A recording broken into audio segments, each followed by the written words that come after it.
20 лет прошло с той страшной аварии, в результате которой Вахид Мархиев оказался в инвалидном кресле.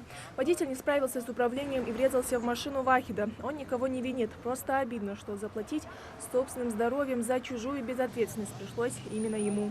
Оценить в процентах или как-то в буквах или словах я не могу это.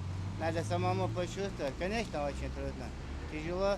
Люди с ограниченными возможностями здесь не случайно. Этой акции организаторы и ее участники хотят достучаться до легкомысленных лихачей, говоря, что в лучшем случае все может закончиться для виновника таким образом. Или сам станет инвалидом, или испортит жизнь другому. Когда люди наглядно видят, к чему приводит их действия, то несколько человек задумается, по крайней мере, что они делают, почему так происходит, и не пожелают оказаться в той ситуации, в которой находятся некоторые инвалиды, оказаться в коляске, например, или вообще без движения, а того хуже и погибают.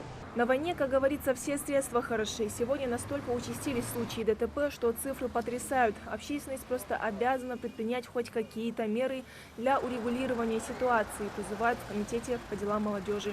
Вот за первое полугодие 2017 года на дорогах республики погибли уже более 30 человек. И в связи с этим такие мероприятия сейчас в республике очень важны.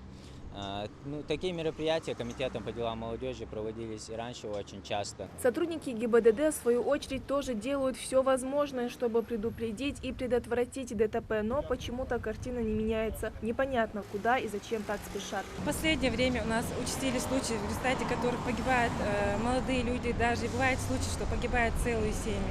И поэтому мы просим водителей, основными причинами совершения этих аварий является превышение установленной скорости движения, выезд на полосу встречного движения и управление транспортным средством в состоянии опьянения.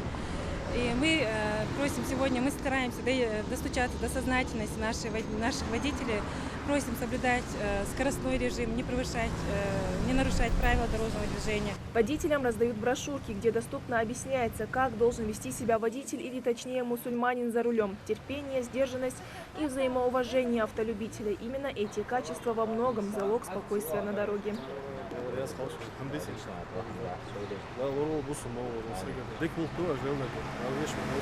За текущий год сотрудниками ГИБДД уже зарегистрировано несколько десятков ДТП. Кто-то отделался легкими ушибами, кто-то на всю жизнь остался калекой, а кого-то так и не дождались дома.